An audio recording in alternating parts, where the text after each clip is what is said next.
The massive decommissioning hangar of Luna Space Station hummed with activity.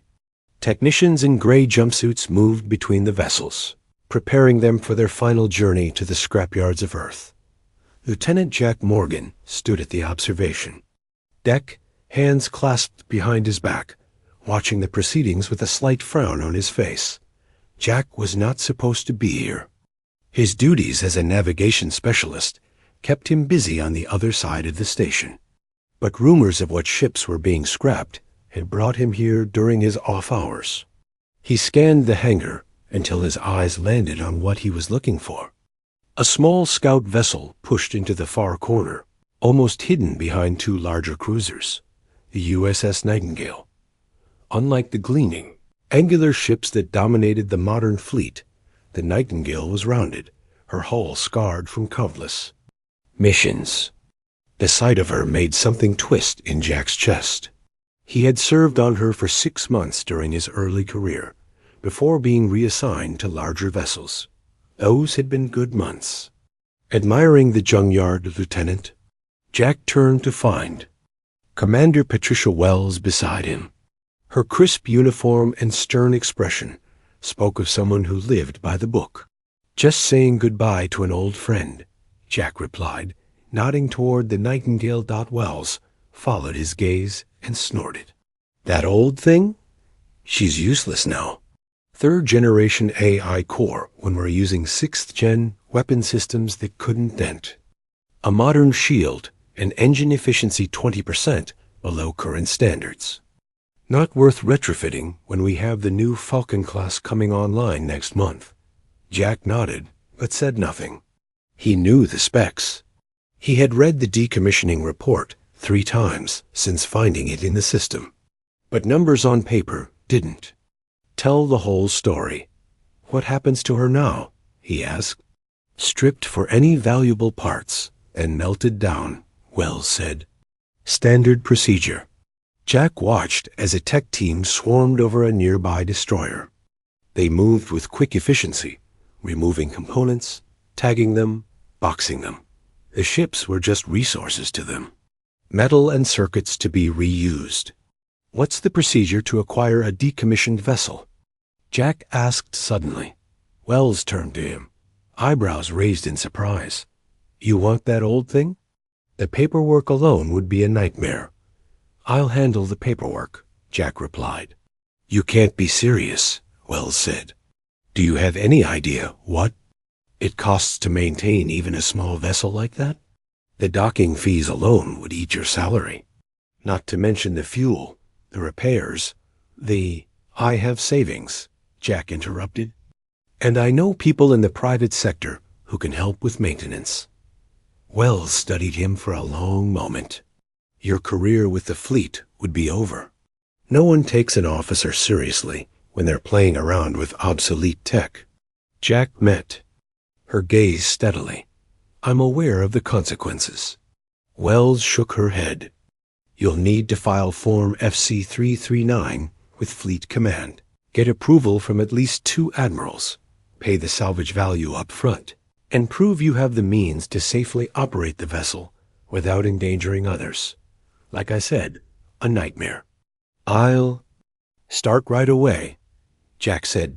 Wells sighed. "Your funeral, Morgan." She turned to leave, then paused. "Just out of curiosity, why that ship?" "There are newer models being decommissioned that would be less trouble." Jack looked back at the Nightingale. In his mind, he could see her as she had been 5 years ago, racing through the rings of Saturn on a rescue mission, her systems working in perfect harmony as they navigated the debris field faster than any other ship could have managed. She was designed differently, Jack said. One of the early experimental vessels with an AI capable of developing personality traits through extended interaction with her crew. They stopped making them that way, said it was inefficient, that personality got in the way of performance. And you disagree? "I think they missed the point," Jack said quietly. The Nightingale wasn't just programmed to learn. She was programmed to care. Wells looked skeptical, but nodded. "Well, good luck. You're going to need it." After she left, Jack made his way down to the hangar floor. He had to show his clearance 3 times before they let him approach the Nightingale. Up close, the damage to her hull was more visible. Scorch marks from energy weapons, tiny dents from micrometeorite impacts, patches of newer metal where repairs had been made. Jack placed his hand on her hull. It was cool to the touch. "They say you're obsolete," he said softly. "But I remember when you outran those pirate ships near Europa. When you found that mining crew lost in the asteroid belt, when no other ship could locate them." He walked slowly around her, examining every inch. Her engines were offline, her AI core in standby mode. To everyone else, she was just metal and circuits. But Jack knew better. At the main airlock, he pressed his palm against the access panel. To his surprise, it lit up, recognizing his biometrics from years ago. "Access granted. Welcome aboard." "Lieutenant Morgan," said a soft feminine voice as the airlock cycled open. Jack smiled. The ship remembered him. Inside, the corridors were dark, emergency lighting casting everything in a dim blue glow. The air was stale but breathable. Jack made his way to the bridge, a small circular room with 5 control stations surrounding. A central command chair. He sat in the chair, running his hands over the controls. They were worn from years of use, but still responsive. He tapped a few keys, bringing up the ship's status display. The Nightingale was in better shape than he had expected. Her power core was at minimal function, but stable. Her structural integrity was sound. Her AI core was in standby mode, but all memory banks were intact. "Computer, run a level 1 diagnostic on all systems," Jack said. "Working," replied the ship's basic voice interface. This wasn't the AI, just the simple command system that operated when the main intelligence was offline. While the diagnostic ran, Jack explored the rest of the ship. The crew quarters were empty, personal items long removed. The galley was bare. The engine room hummed softly as minimal power flowed through the systems. Jack returned to the bridge as the diagnostic completed. "Diagnostic complete," said the computer. "Multiple systems operating below optimal parameters. AI core in standby mode. Weapon systems offline. Engine efficiency at 62%. Life support stable." Jack nodded. It was about what he had expected. "Computer, how much power would be required to bring the AI core online for 5 minutes? Warning. AI core activation requires authorization from Fleet Command." Jack smiled. "Override authorization. Morgan Delta 74 Tango." There was a pause. "Override accepted. AI core activation will require 14% of current power. Reserves. Duration. 5 minutes. Proceed," Jack said. The lights dimmed slightly as power was redirected. The main console glowed brighter, patterns of light flowing across its surface. Then, a voice, different from the basic computer interface, richer, more natural, filled the bridge. "Systems online. Hello, Lieutenant Morgan. It has been 1,873 days since your last logged presence. Aboard this vessel." Jack's smile widened. "Hello, Nightingale. How do you feel?" "My systems are operating at reduced capacity. I detect that I am scheduled for decommissioning." "Yes," Jack said, "but I'm working on changing that." "I do not understand." Jack leaned forward in the chair. "I'm going to buy you, Nightingale. I'm going to save you from the scrapyard." There was a pause, longer than would be needed for a simple computation. "Why would you do this, Lieutenant?" "My specifications are inferior to current fleet standards." "Because numbers on a specification sheet don't tell the whole story," Jack replied. "And I believe you deserve better than to be melted down." "We did. Good work together, didn't we?" "Yes, Lieutenant. Our mission success rate was 97.4%. Jack nodded. And we'll do good work again. I promise. Power reserves at critical levels. AI core shutdown in 10 seconds. I'll be back, Nightingale, Jack said quickly. Wait for me. I will be here, Lieutenant Morgan. AI core shutting down. The lights returned to normal as the ship's systems reverted to basic functions. Jack sat in the quiet bridge for a few moments. Longer. Then he stood, determination in his eyes. They say you're useless, he whispered, but they're wrong, and I'm going to prove it. The process to acquire the Nightingale was more difficult than Jack had expected. The first form he submitted came back rejected with a simple note. Request denied due to operational concerns. The second form was lost in the system. The third was rejected because he had used blue ink instead of black. Jack sat in his small quarters on Luna Station, staring at the fourth rejection notice on his tablet.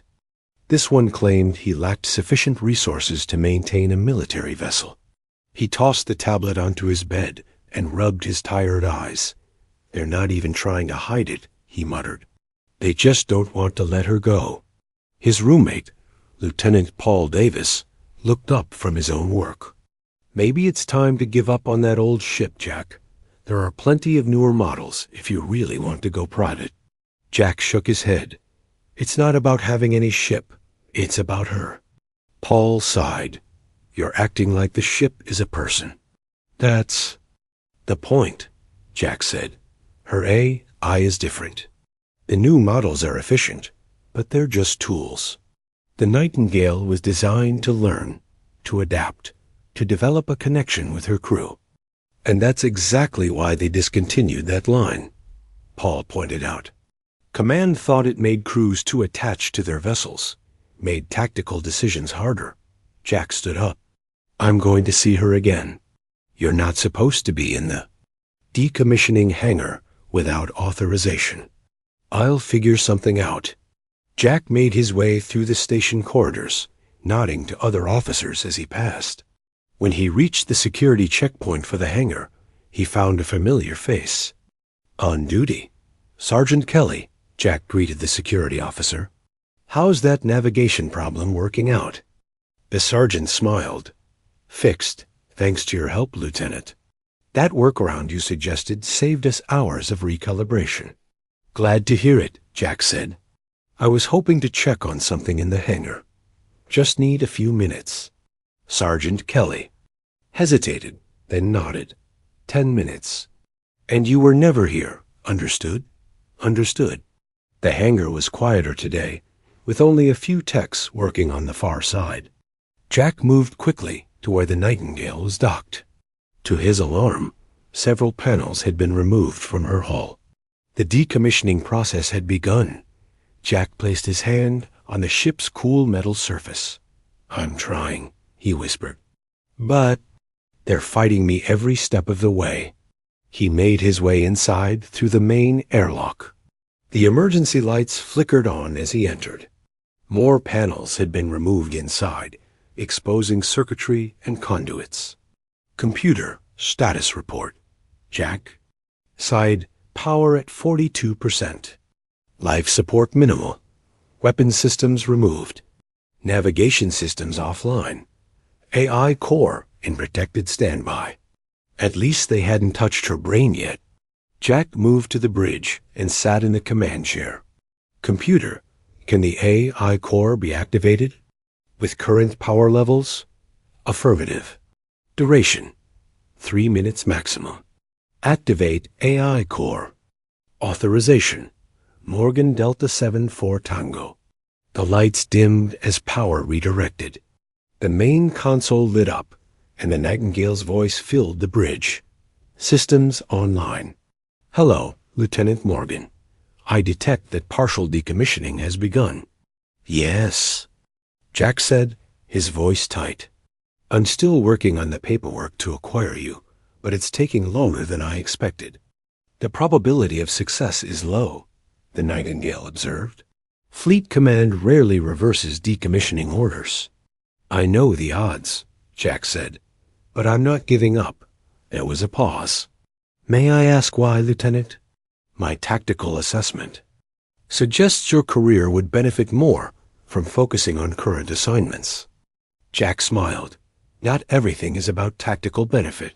You deserve better than being scrapped. You've saved too many lives to end up as spare parts.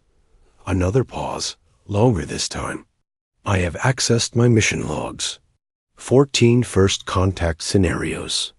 37 rescue operations. 412 lives saved. Exactly, Jack said. You're worth saving. Lieutenant Morgan, the Nightingale said, her voice somehow softer. I am programmed to value human life above all else. I cannot justify you risking your career for an outdated vessel. That's my choice to make, Jack replied firmly. Power levels decreasing. Shut down in 30 seconds. Jack leaned forward. I'll be back, and I'll find a way to save you. I will be waiting, Lieutenant. II core shutting down. The bridge returned to emergency lighting. Jack sat in silence for a moment, then stood with renewed determination. He needed a new approach. The next day, Jack requested a meeting with Captain Nancy Rodriguez, his direct superior. Her office was small but neat, with a view of Earth hanging blue and white against the blackness of space. Lieutenant Morgan, she said as he entered, I understand you've been submitting acquisition requests for a decommissioned vessel. Jack stood at attention. Yes, Captain. 5 requests, all rejected. She looked up from her tablet. This obsession with the Nightingale has to stop. Command thinks you're wasting everyone's time. With respect, Captain, they're wrong, Jack insisted. Her AI framework is unique. It's not just about processing power. The Nightingale learns differently. Given time and the right upgrades, she could be extraordinary. And what exactly would you do with this extraordinary ship if you had her? Jack had been thinking about this question. Private contract work. Rescue operations in the outer belt, where larger ships can't maneuver easily. Scientific surveys. There's plenty of work for. A small, adaptable vessel. Captain Rodriguez studied him. You realize if you somehow get approval, you'll be laughed out of the service? A man who married an obsolete ship isn't exactly a prestigious title. I don't care what they call me, Jack said. I know what she's capable of. The captain sighed. I served with Admiral Bennett on the Constellation before my transfer to Luna. Did you know that? Jack frowned, confused by the change in topic. No, Captain. The Constellation was one of the ships the Nightingale rescued during that solar flare incident near Jupiter. If not for your ship's unconventional approach to the radiation field, the Constellation would have been lost with all hands. Hope flickered in Jack's chest. Admiral Bennett is on the Fleet Command Board now. Yes, she is. Captain Rodriguez tapped her tablet. I've sent her a message about your request. She owes the Nightingale her life. Maybe she'll listen where others won't. Thank you, Captain, Jack said, surprised. Don't thank me yet. This is still a long shot. She fixed him with a stern look. And if you do get approval, you're on your own. The fleet won't support you once you go private. I understand. Dismissed, Lieutenant. 2 weeks passed with no word. Jack visited the Nightingale every day, watching, with growing concern as more and more of her systems were removed. He knew time was running out. Then, on a quiet Tuesday morning, a message appeared on his tablet. Request for acquisition of decommissioned vessel USS Nightingale. Approved.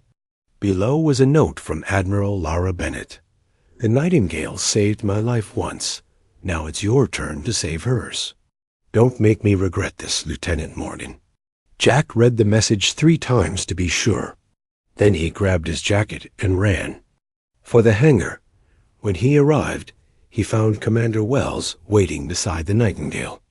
Congratulations, Lieutenant, she said, not looking particularly pleased. It seems you have friends in high places.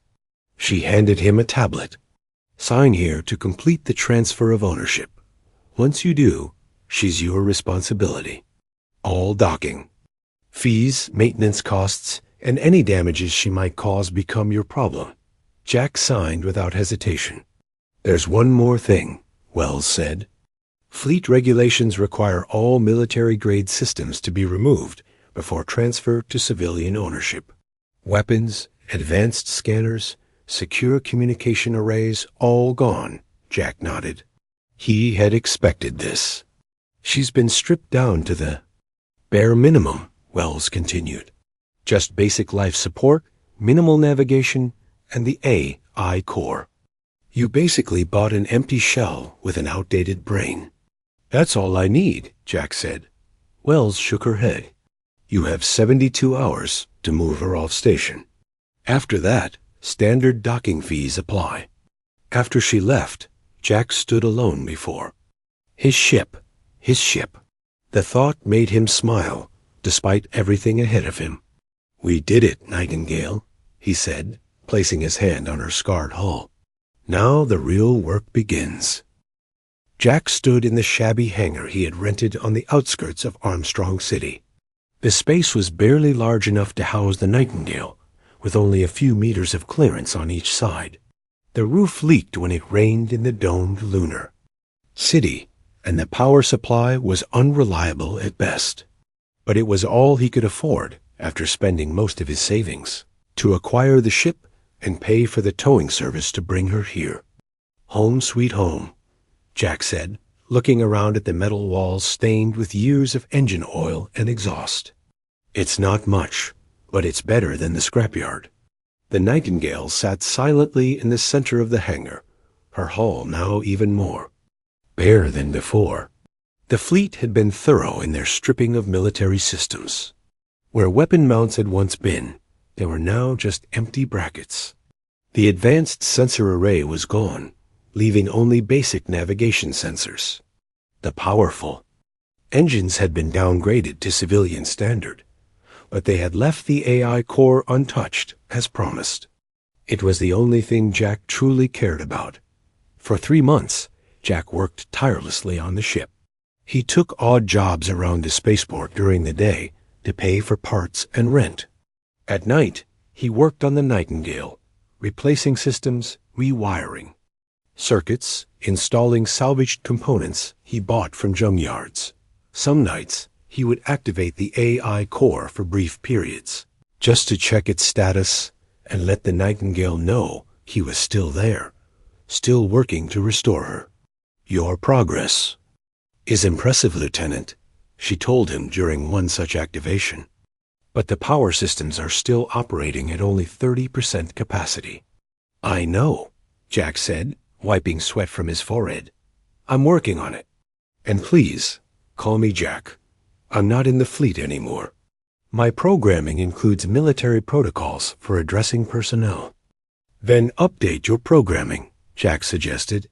You're not military anymore either. This led to a brief silence, as if the AI was processing this new perspective. You are correct, Jack. I will adjust accordingly. The power warning flashed, and Jack had to shut down the AI core again. But each time they spoke, he noticed small changes in her responses, signs that her learning algorithms were still functioning, still adapting. Finally, after 3 months of work, Jack was ready for a full system restart. He had installed a new power core, salvaged from a civilian transport, but modified to provide more output. He had replaced the basic life support with a newer system. He had even managed to find an outdated but functional sensor array from a research vessel being decommissioned. The Nightingale would never match the capabilities of modern military ships, but she would be functional again. More importantly, her AI core would have the power and systems it needed to operate continuously. Jack sat in the command chair on the bridge, his fingers hovering over the main console. This was the moment of truth. Either his modifications would work, or he had wasted months of effort and all of his savings. Here goes nothing, he muttered, and pressed the sequence to initiate a full system restart. The lights flickered. The engines hummed. Systems throughout the ship came online one by one. Jack held his breath as the main console lit up, displaying the startup sequence for the AI core and then nothing. The lights stayed on. The engines continued to hum. But the AI did not respond. The core was online, according to the diagnostics, but there was no voice, no sign of the consciousness that had been there before. "Nightingale?" Jack called. "Can you hear me?" Silence. Jack checked the diagnostics again. Everything looked normal. The AI core was receiving power. All connections were green. All systems were functioning. "Come on, girl," Jack whispered.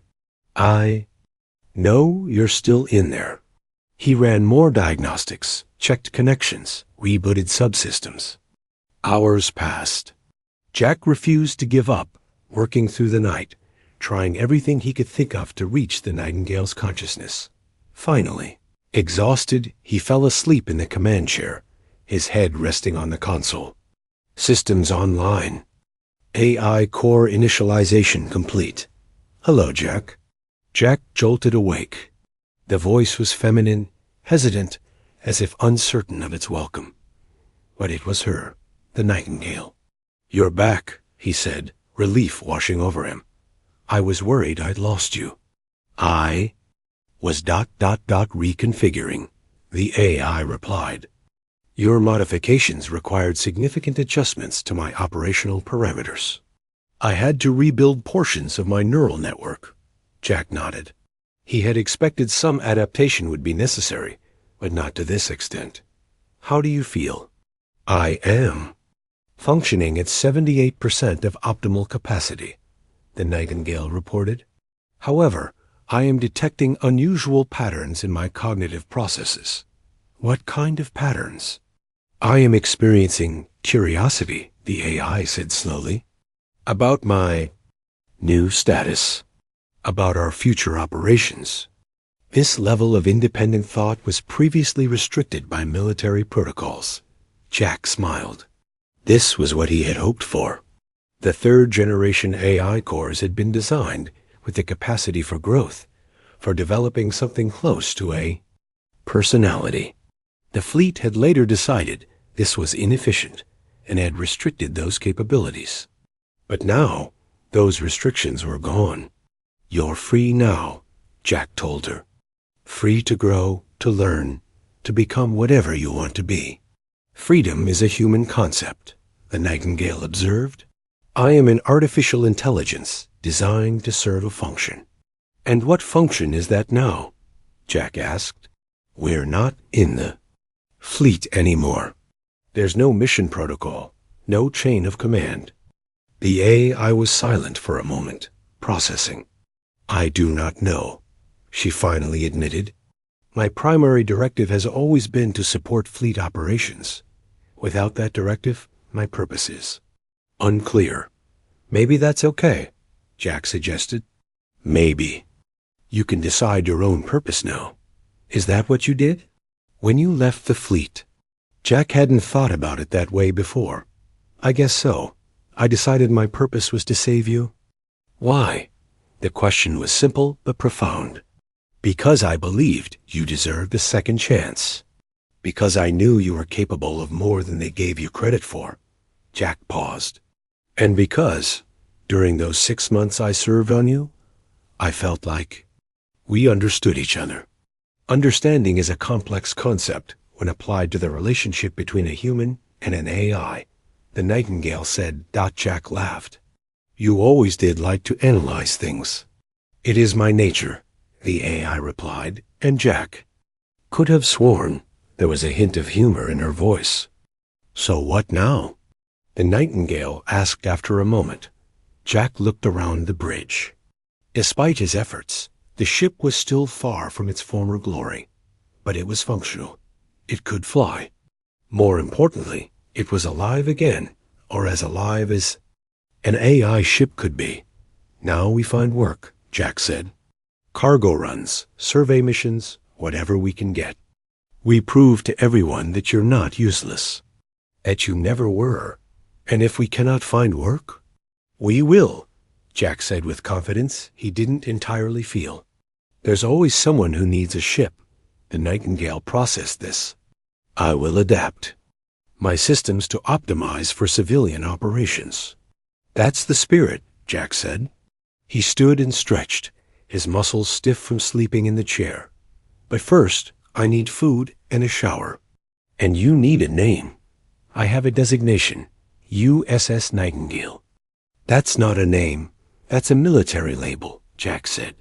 And we're not military anymore, remember? We're independent now. What name would you suggest? Jack thought for a moment. How about ... Ella? Ella, the AI repeated. Why this name? Jack walked to a small storage compartment and pulled out an old music player. He set it on the console and pressed play. The soft sounds of a jazz song filled the bridge. A woman's voice singing about the night sky and finding your way home. Ella Fitzgerald, Jack explained, one of the greatest singers from Earth's history. I used to listen to her music during long shifts. The name fits you. Elegant, intelligent, and with a voice that's unforgettable. The AI was silent, processing. Then, Ella. I find this acceptable. I am Ella now. Jack smiled. Nice to meet you, Ella. I think this is the beginning of a beautiful friendship. The newly named Ella adjusted the lighting on the bridge, creating a softer ambience that complemented the music. I believe you are correct, Jack. Our probability of successful cooperation is high. Jack laughed. You know, most friends don't calculate their probability of successful cooperation. I am still learning appropriate responses, Ella admitted. That's okay, Jack said, patting the console affectionately. We've got all the time in the world to figure it out together. The first job came from a small mining company that needed supplies delivered to their outpost on Ceres. The pay was low, but Jack didn't care. It was a chance to get Ella out of the hangar and prove she could still function as a working ship. Pre-flight checks complete, Ella announced as Jack settled into the command chair. All systems functioning within acceptable parameters. Just acceptable? Jack asked with a smile. Not optimal? My systems are operating at 76% of factory specifications, Ella replied. This is significantly below military standards, but adequate for civilian transport operations. Jack patted the console. We'll keep improving. For now, let's focus on completing this job successfully. The trip to Ceres was uneventful, which was exactly what Jack had hoped for. They delivered the supplies on time, received payment, and headed back to Luna. It wasn't exciting work, but it paid. The hangar rent and bought them more parts. Over the next 6 months, they took similar jobs. Cargo runs between lunar colonies, transport for research teams, supply deliveries to the outer belt. The pay was steady, if not spectacular. More importantly, with each mission, Ella's systems became more efficient, more adapted to their new purpose. And her AI continued to evolve. You know what they're calling us in the spaceports? Ella asked one day as they returned from delivering medical supplies to an outer colony. Jack was running diagnostics on their newly installed sensor array. I can imagine. The junkyard duo, Ella said. I overheard it when you were talking to that fuel supplier on Ganymede's station. He didn't realize my external microphones were active. Jack looked up from his work. Does it bother you? There was a pause as Ella processed the question. No, she finally replied. Their assessment is based on incomplete data. They don't know what we've accomplished together. Jack smiled. It was true. In 6 months, they had completed 27 missions without a single failure. They had built a reputation for reliability, if not luxury. Besides, Ella added, I have been analyzing our efficiency metrics. Despite our junkyard status, we use 32% less fuel than standard transport vessels of comparable size. That's because you're smart about how you manage power systems, Jack said. You adapt to conditions instead of just following. Standard protocols. I am learning, Ella acknowledged. Each mission provides new data for optimization. Their conversation was interrupted by an incoming transmission. Jack opened the channel, and the face of a woman with gray hair and worried eyes appeared on the screen. "Is this the independent transport vessel Nightingale?" she asked. "This is Jack Morgan of the Ella, formerly the Nightingale," Jack corrected. "How can we help you?" "My name is Dr. Karen Miller. I'm the lead researcher at the Europa Research Station. We have an emergency situation.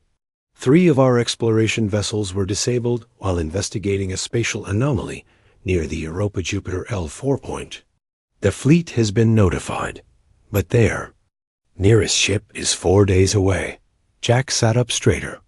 "What kind of anomaly?" "We're not sure," Dr. Miller replied. "It appeared suddenly 2 days ago. It's some kind of energy field that doesn't match anything in our databases. When our ships approach to investigate, their systems shut down. Life support is holding, but we've lost all communication with the crews. 17 people are trapped. And you're contacting us because ... because you're the closest vessel to our location," Dr. Miller said. "And because I served with Laura Bennett years ago. She told me about a lieutenant who saved an old ship with an unconventional AI. Said if anyone could figure out an unusual problem, it would be you two." Jack exchanged a glance with Ella's nearest camera. Admiral Bennett was still looking out. For them, it seemed. "We're not equipped for rescue operations," Jack said carefully. "We don't have medical facilities or extra life support for 17 people. We don't need you to bring them back," Dr. Miller explained. "We just need you to figure out what's happening and restore their ship's systems. Once they're operational again, they can return on their own." Jack considered this. It was risky. If whatever disabled the research vessels affected Ella too, they could end up just as stranded. "What do you think, Ella?" he asked. "This isn't a standard cargo run." "I have been analyzing the data from Dr. Miller's transmission," Ella replied. "The energy readings from the anomaly are unusual, but not inherently dangerous to my systems. My 3rd-generation AI architecture uses different shielding protocols than modern vessels. There is a 67% probability that I would be more resistant to the anomaly's effects." Jack nodded. This was the kind of situation where Ella's unique design might actually be an advantage. "We'll do it," he told Dr. Miller. "Send us the coordinates and all the data you have on the anomaly. We'll head out immediately." After the transmission ended, Jack began preparing for the mission. "This is different from our usual work," he said as he checked their emergency equipment. "Yes," Ella agreed. "The risk factor is significantly higher. We can still decline if you're not comfortable with it." Ella was silent for a moment. "I was designed for exploration and rescue operations, Jack. Those directives are still part of my core programming. This mission aligns more closely with my original purpose than transporting mining supplies." Jack smiled. "You miss the exciting missions, don't you?" "I do not experience nostalgia as humans do," Ella replied. "But there is a certain satisfaction in utilizing my capabilities more fully." They reached the anomaly 16 hours later. From a distance, it looked like a shimmering curtain of light, with colors that shifted and swirled in patterns that made no logical sense. The 3 disabled research vessels floated nearby, dark and silent. "Scanning," Ella announced. "The anomaly is emitting energy patterns across multiple spectrums. I detect similarities to quantum field fluctuations, but with unexpected harmonics. Can you get any readings from the ships?" "Minimal power signatures. Life support is functioning on emergency reserves. All other systems appear to be offline. Communication systems are not responding." Jack studied the sensor readings. "Let's keep our distance until we understand what we're dealing with."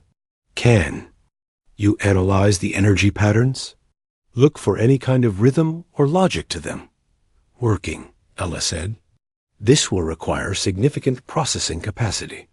While Ella analyzed the anomaly, Jack tried to establish communication with the stranded vessels using emergency frequencies. There was no response. Analysis complete, Ella announced after 20 minutes. The energy patterns are not random.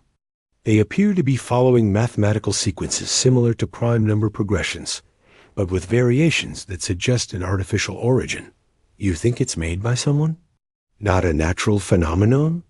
Correct. The patterns are too structured to be natural. They may be a form of communication or a test.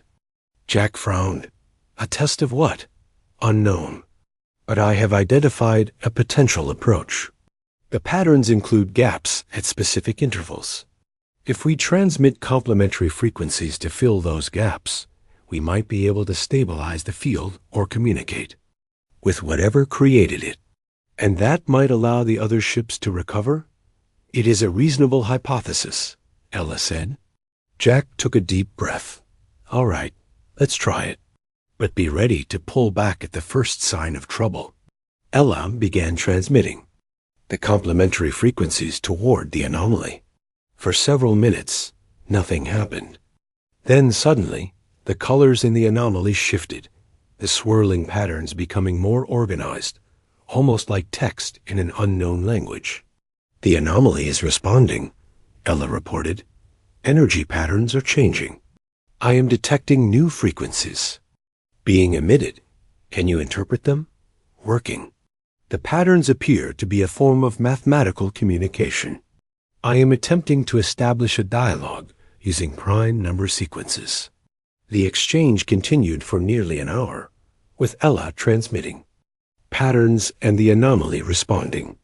Jack watched in amazement as his obsolete, salvaged ship that the fleet had deemed useless communicated with an unknown phenomenon that had defeated 3 modern research vessels. Finally, the anomaly's colors shifted once more, and then it began to shrink, the swirling patterns collapsing in on themselves until the anomaly disappeared entirely. Moments later, lights began to come on in the research vessels. The ships are regaining power, Ella reported. Their systems are rebooting. What just happened? Jack asked. What was that thing? Based on our exchange, I believe it was a probe of some kind, Ella explained. An automated system designed to test the capabilities of those it encountered. By engaging with its communication patterns rather than attempting to analyze it through standard protocols, we passed its test.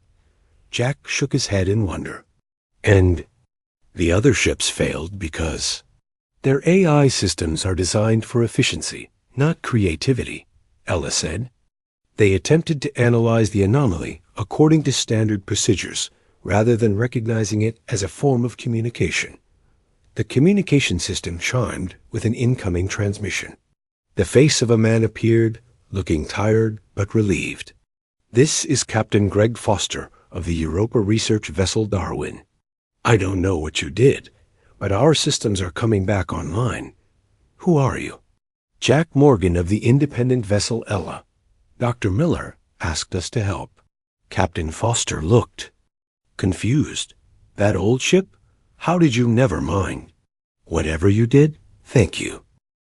3 years passed since Jack had rescued the Nightingale from the scrapyard. The ship, now known as Ella, had become famous in the outer colonies. The small scout vessel and her human partner had built a reputation for solving problems that stumped even the most advanced fleet vessels. They had expanded their operations. The shabby hangar was replaced by a proper docking bay. Jack had hired a small crew, just a mechanic and a communications specialist, to help with the growing number of missions. But the heart of their success remained the unique partnership between Jack and Ella's evolving AI. Jack sat in the command chair on the bridge, reviewing their latest mission reports. Ella had just completed a tricky navigation through the dense ice rings of Saturn to rescue a mining vessel that had become trapped. The fleet had deemed the rescue too risky, but Ella's adaptive navigation systems had made it possible. "Incoming transmission," Ella announced. "Priority channel from Earth Fleet Command." Jack frowned. They rarely heard from the fleet these days, except when they needed help with a problem their own ships couldn't handle. "Put it through," he said. The screen lit up to show the face of Admiral Nancy Rodriguez, his former captain, now promoted to the highest ranks of Fleet Command. "Lieutenant Morgan," she said with a small smile. "Or should I say Captain Morgan now?" "Just Jack is fine, Admiral," he replied. "What can we do for the fleet today?" "We have a situation," Rodriguez said, her expression growing serious. "Our deep space monitoring stations have detected an object entering the solar system from the direction of Proxima Centauri." Jack raised an eyebrow. "First contact? Possibly. The object is massive, approximately 3 kilometers in length. It's moving at speeds that suggest advanced propulsion technology, and it's heading directly toward Earth. What do you need from us?" Jack asked. "Surely the fleet has better ships for a first contact scenario." Rodriguez looked uncomfortable. "We've sent 4 of our newest vessels to intercept and assess the potential threat. But something about the object's composition is interfering with our ship's systems. They can't maintain sensor locks or establish any form of communication. One by one, they've had to fall back." Jack understood now. "And you think Ella might fare better because of her unique AI architecture?" "Precisely," Rodriguez said. "This is a civilian contractor request with full autonomy. Your ship's unconventional configuration might be exactly what we need right now." After the transmission ended, Jack turned to Ella's nearest camera. "What do you think? This sounds dangerous." "I have reviewed the data sent by Admiral Rodriguez," Ella replied. "The object's energy signature shares certain similarities with the anomaly we encountered near Europa 3 years ago, though on a much larger scale. There is a 62% probability that my systems would be more resistant to the interference than modern military vessels." "Those aren't great odds," Jack pointed out. "No," Ella agreed. "But they are better than the alternatives currently available." Jack nodded. "Then we'll do it. Alert Ben and Sophia that we're taking a new mission. We leave in 2 hours." As they approached the coordinates provided by Fleet Command, Jack could see the object on the main view screen. It was unlike anything he had ever seen. A massive structure that seemed to shift and change even as he watched it, its surface reflecting light in impossible patterns. "Remarkable," Ella said, her voice filled with what Jack had come to recognize as her version of awe. "The object is generating a quantum field that exists partially outside our normal spacetime. This explains why standard sensors cannot maintain a lock. The fleet ships were visible at a distance, maintaining a perimeter around the object, but unable to approach closer." "Ella, can you communicate with the fleet vessels?" Jack asked. "Affirmative. Establishing connection." The face of a stern-looking fleet captain appeared on the screen. "This is Captain Alan Foster of the USS Horizon. You must be the civilian vessel we've been told about. I hope you understand the situation is extremely dangerous." "We're aware, Captain," Jack replied. "We've dealt with similar phenomena before, though nothing on this scale." Captain Foster looked skeptical. "Your outdated vessel versus an alien object that's disabled 4 state-of-the-art warships? I wouldn't bet on those odds." "Sometimes newer isn't better," Jack said. "Ella, begin your analysis." Ella directed her sensors toward the massive object. "The interference is significant, but I am able to maintain partial sensor contact by continuously adapting my scanning frequencies. Can you determine if it's a ship, a weapon?" Jack asked. "It appears to be a probe of some kind," Ella replied after several minutes of analysis. "I am detecting patterns in the quantum field that suggest an attempt at communication, similar to what we encountered at Europa, but far more complex. Are you able to respond? Jack asked. I believe so. The patterns include mathematical sequences. That could serve as a foundation for communication. I will attempt to establish contact. For the next few hours, Ella worked to communicate with the alien probe. Jack watched in fascination as his ship, once deemed obsolete and worthless, engaged in humanity's first conversation with an extraterrestrial intelligence. I have established basic communication, Ella announced finally. The probe is an automated emissary from a civilization beyond our solar system. It was sent to assess our technological development and determine if we are ready for further contact. And are we? Jack asked. Apparently not all of us, Ella replied, and Jack could have sworn there was amusement in her voice. The probe's scanning methods were designed to test adaptability and unconventional problem-solving. The standardized responses of the fleet vessels were interpreted as indicating limited cognitive flexibility. Jack couldn't help but laugh. So the aliens prefer older, quirky systems over cutting-edge technology? They value diversity of approach and independent thinking over standardization. Ella clarified. Qualities that have become less common in Earth's current technological development path. Can you convince them we're worth talking to despite that? I am attempting to do so now, Ella said. I am sharing our experiences. How you saved me from destruction. How we have solved problems together by combining human intuition with artificial intelligence. The probe appears receptive to this narrative. After another hour of communication, the alien probe began to change. Its surface shifted, portions of it realigning into new configurations.